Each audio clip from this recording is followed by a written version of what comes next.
officially 5:30, so we'll go ahead and call this meeting to order.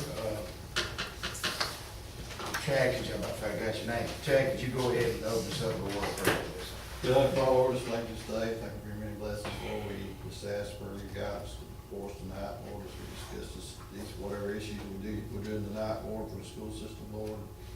We ask for your guidance on our decisions. In Christ's name, amen. Amen. All right, now we'll go on to presentation and approval of the agenda.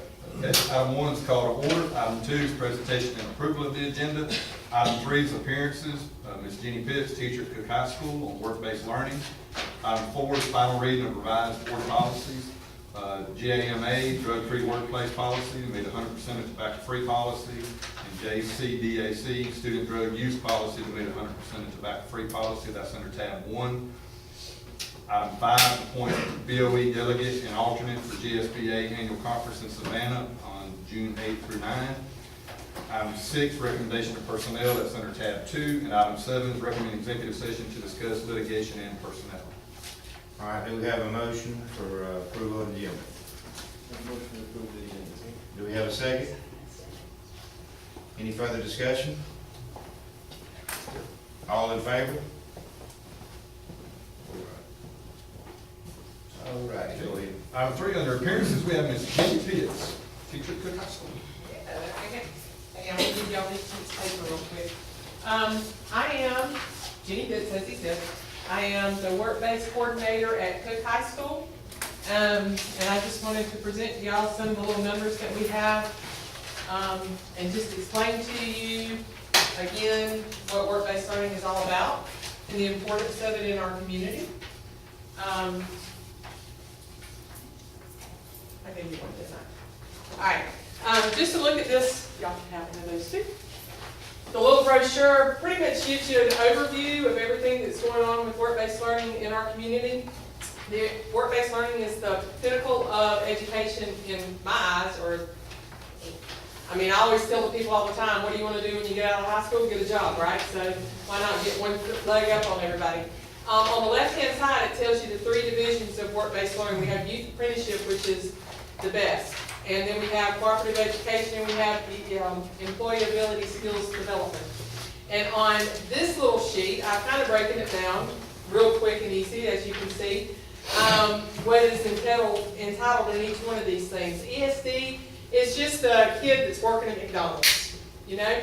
And then you have work-based learning, and what they have done is they have taken a CTAE class, which correlates with their job. So they may be working in an office that have taken a business class, or they may be working on a farm and they have taken an ag class. And then, like I said, the pinnacle is the youth apprenticeship. And what youth apprenticeship is they have taken a class, in a CTAE class, like an ag class, they work for a farmer, and they want to go on and get a certification post high school in that area. And so they have done the whole gamut. You know, what they're doing now, what they're working at, and what they're working towards. And with the youth apprenticeship, what I have to do is I have to track them after high school to see if they are getting that criteria. One thing that we have now is we have EOPs, end of pathway assessments. And so we can have somebody who is getting out of high school and already be a completer because they've already met their 720 hours of work, and they've already met their certification, national certification, because all of our CTAE areas have certification. Over here on the right-hand side, you'll just see the past 5 years, all the FTEs that work-based learning has earned. As you can see, the most that we've earned in work-based learning is the business area, because that's when we used to have business and technology as a requirement, as a local requirement, so we had a lot of students in the business. And then youth apprenticeship, again, the students, the largest number is in YAP. As for the Board of Education, we thank you, we thank you, we thank you, we thank you, because just like in County of Cook, y'all are our largest employer. Out of the 32 students that we have, Cook Board of Education hires 14 of them. We have them in the front offices of all the schools, we have them in the media centers of all the schools, we have them in the counseling centers, we have them in the board office, we have them also in the extended day area of at pre-K. So a lot of our students want to go into education, even though they haven't taken the education. As you can see, our education is getting stronger through the FTEs. Just over, we have 6 youth apprenticeship FTEs last year.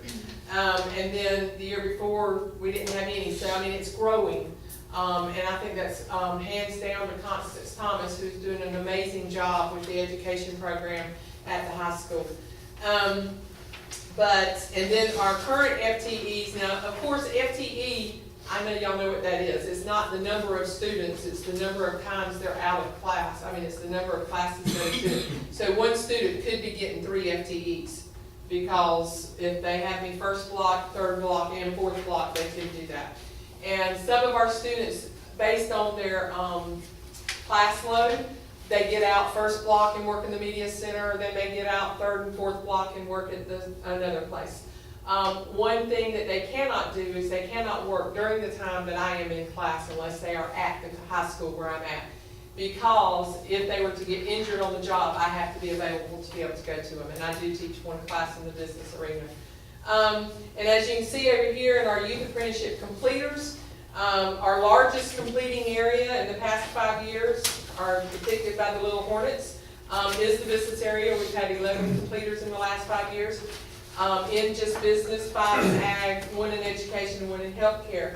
And it doesn't look like a whole lot of completers, but it's about 3 or 4 per year, which when I asked Dwayne Hobbs, who is our state program director, he says that's about normal, about 3 or 4 per year for a school our size.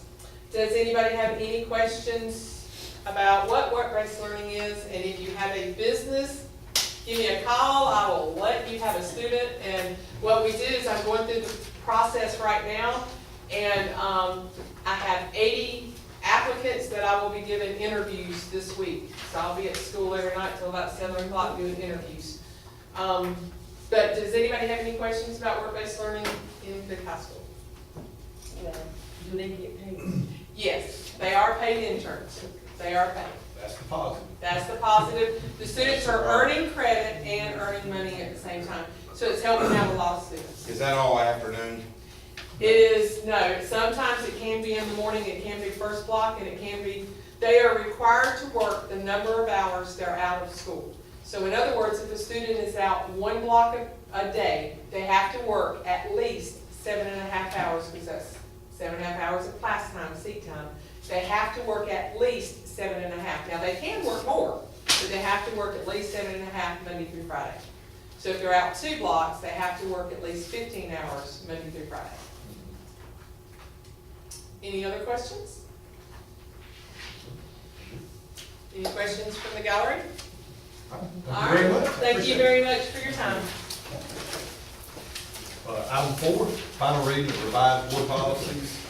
If you'll look under tab 1, these are the policies that Dr. Ratz presented at the last meeting. The items that are changed, it was just a little bit in the wording, is all in red.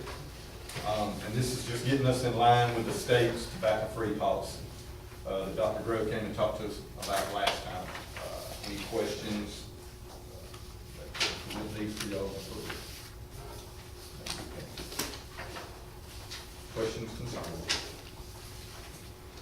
Anyone?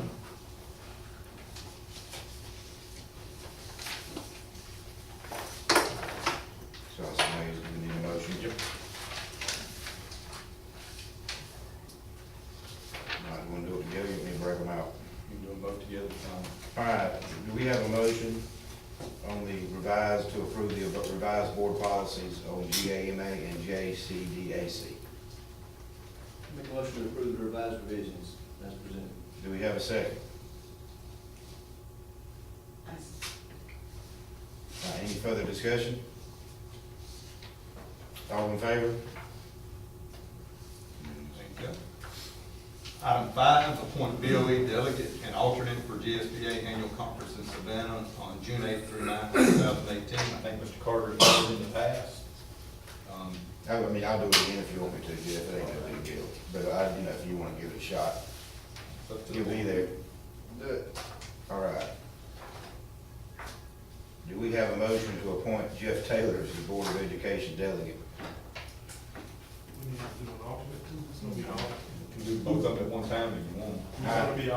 I'll be there, so whoever, is Miss Ferry, you gonna be there? You gonna be there too? Well, I'd say we appoint, just appoint Miss Ferry and Jeff and Miss Ferry, and then, The alternate? Right, if something happens, he can't go, you could go. Oh, you can still sit in, you can still sit in with him if you like to see what it looks like.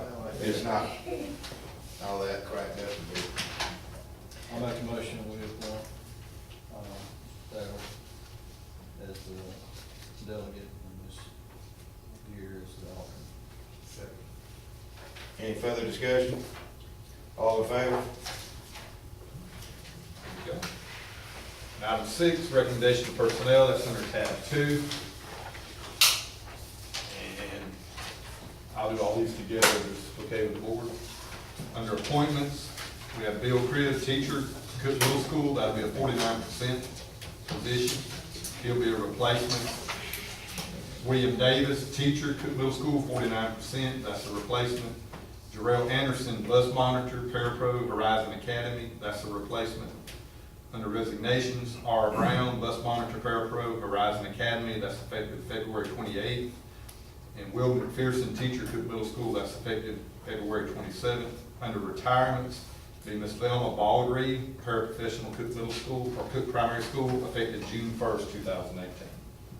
So retire at the end of the year. All right, do we have a motion to approve the personnel recommendations? Offer a motion to approve as presented. Do we have a second? Any further discussion?